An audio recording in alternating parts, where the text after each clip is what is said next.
कैसे हैं आप लोग। This is Mikail sir in front of you. और मैं आशा करता हूं कि आप लोग सब लोग अच्छे होंगे। इस समय हम लोग पढ़ रहे हैं प्रोनाउन, और प्रोनाउन के अलावा मैंने नाउन की और सिंथेसिस, नरेशन, इससे रिलेटेड बहुत सारी वीडियोस डाल दिए हैं। अगर आपने नहीं देखा तो आप हमारे चैनल के प्लेलिस्ट में जा करके पहले उन वीडियोस को सीक्वेंस से देख लें।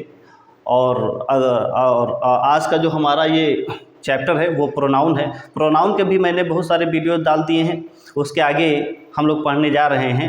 तो देखते हैं कि इसमें कौन कौन से रूल हैं। एरर डिटेक्शन इस समय चल रहा है, तो इसमें देखते हैं कि कौन कौन से रूल हैं। लेट अस कम। जैसे let him go and let you go. आपको पता होना चाहिए कि लेट के बाद हमेशा ऑब्जेक्टिव केस आता है।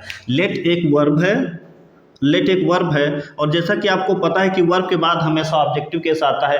इसमें कोई जादू की बात नहीं है। या तो आप ऐसे याद कर सकते हैं कि लेट के बाद हमेशा ऑब्जेक्टिव केस आता है, या आप ये लेट का मतलब होता है परमिशन देना, जाने देना इनफॉर्मल में। तो लेट वो एक वर्ब है और वर्ब के बाद हमेशा ऑब्जेक्ट ही आता है। तो जैसे हो गया लेट हिम गो, उसे जाने दो। लेट यू एंड मी गो, अगर दो ऑब्जेक्ट हैं तो दोनों ऑब्जेक्ट ऑब्जेक्टिव केस में रहेंगे। लेट यू एंड मी गो, जाने दो, तब तुम्हें और मुझे जाने दो। लेट यू एंड मी मतलब आप अपने रास्ते चले जाइए और मुझे भी जाने दीजिए। तो अगर दो ऑब्जेक्ट हैं तो दोनों भी ऑब्जेक्टिव केस। लेट के बाद हमेशा जितने भी प्रोनाउंस यूज़ होंगे वो ऑब्जेक्टिव केस में यूज़ किए जाएंगे। लेट के बाद जितने भी प्रोनाउंस यूज़ किए जाएंगे वो ऑब्जेक्टिव केस में यूज़ किए जाएंगे, क्योंकि ये हमारी वर्ब है और वर्ब के बाद हमेशा ऑब्जेक्ट आता है। प्रेपोजिशन के बाद हमेशा ऑब्जेक्ट आता है। टू वर्ब के बाद हमेशा वर्ब की फर्स्ट फॉर्म आती है। जैसे टू वर्ब है इन्फिनिटिव, तो वर्ब की फर्स्ट फॉर्म आती है। कुछ बेसिक फंडे हैं जो आपको याद करना पड़ेगा। तो लेट हमारी एक वर्ब है, इसके बाद हमेशा प्रोनाउन ऑब्जेक्टिव केस में लिखा जाता है। अगला हमारा रूल ये है कि everyone but she knew the answer. मतलब एवरीवन बट सी, उसके अलावा सब बंदे जो हैं आंसर जानते हैं। Everyone but she knew the answer, उसके अलावा हर एक बंदा जो है आंसर जानता है।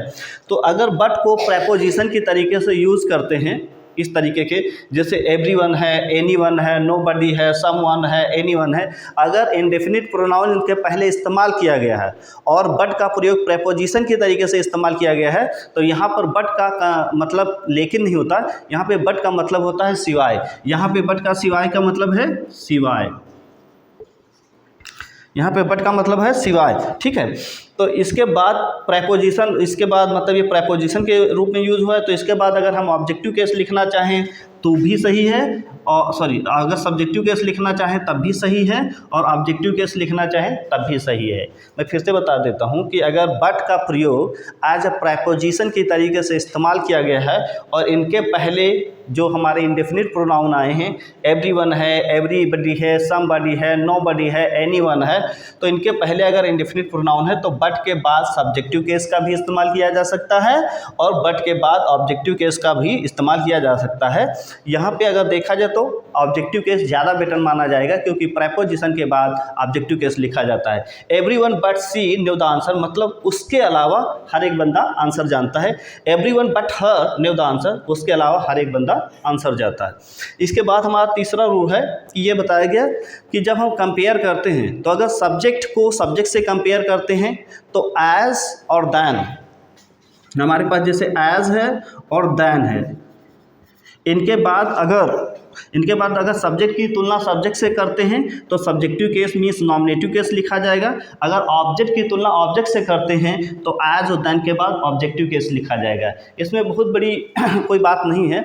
अगर सब्जेक्ट की तुलना सब्जेक्ट से करते हैं तो एज और दैन के बाद सब्जेक्टिव केस लिखते हैं। अगर ऑब्जेक्ट की तुलना ऑब्जेक्ट से करते हैं तो एज और दैन के बाद ऑब्जेक्टिव केस लिखते हैं। The examples are in front of you. आइए देखते हैं।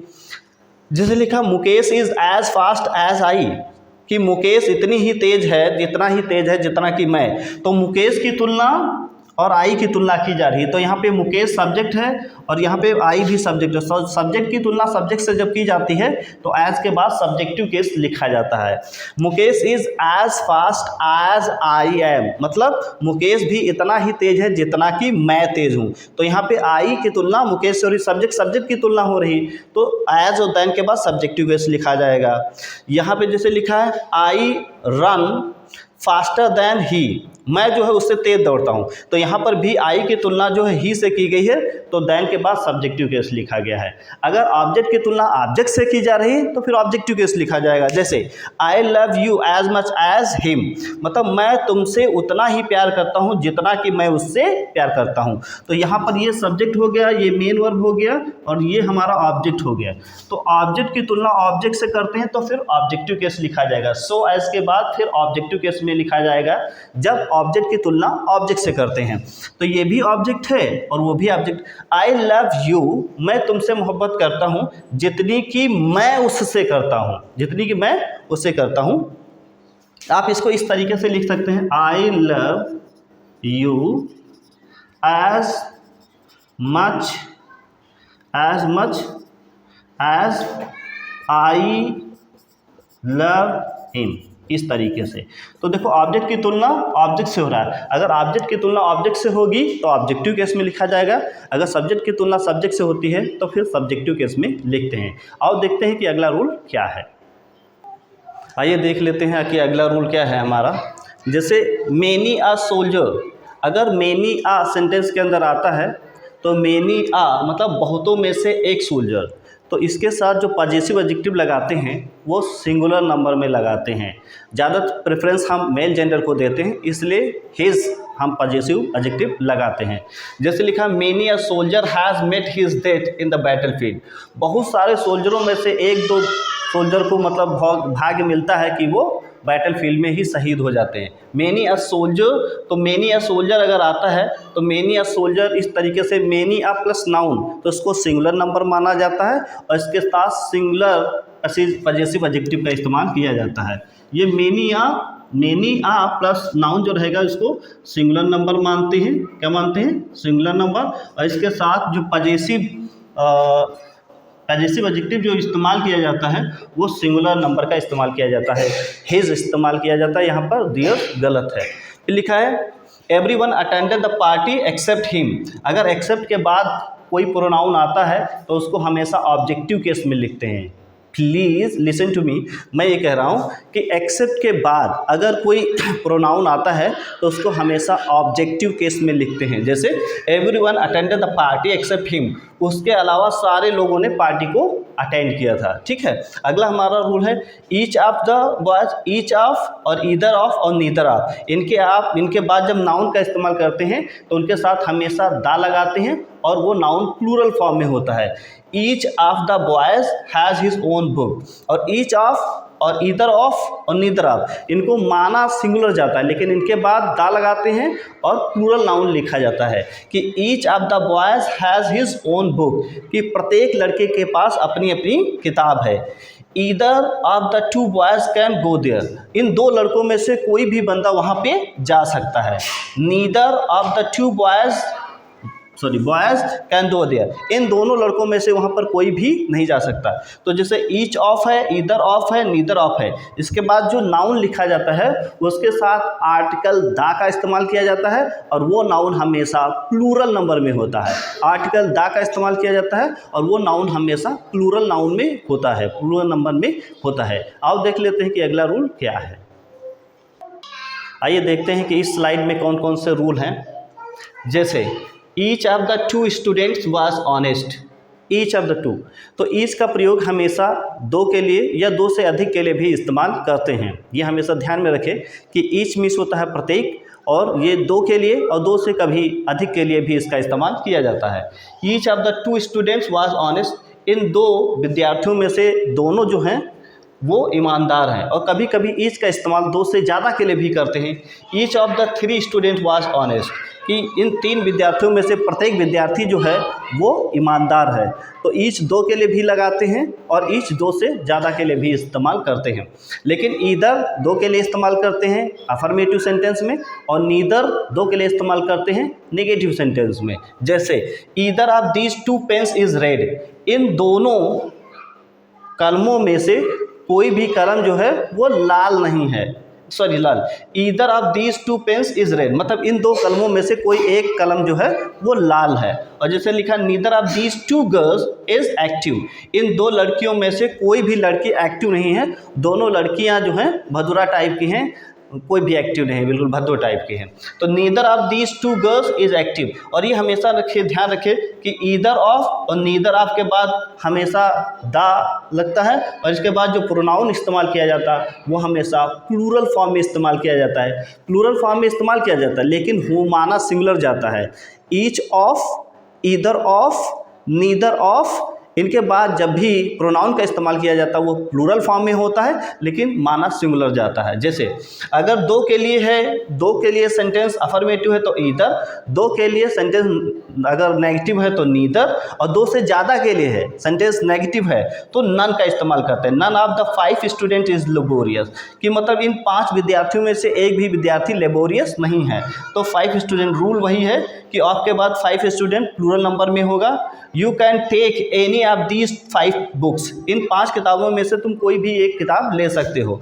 तो अफर्मेटिव होगा, तो अफर्मेटिव सेंटेंस के लिए अगर 2 से ज़्यादा है तो एनी का इस्तेमाल होगा, और नेगेटिव सेंटेंस है तो नन का इस्तेमाल होगा। 2 के लिए नीदर और नेगेटिव सेंटेंस में, और 2 के लिए अफर्मेटिव सेंटेंस में ईदर का इस्तेमाल किया जाता है। ठीक है, आई होप यू अंडरस्टूड।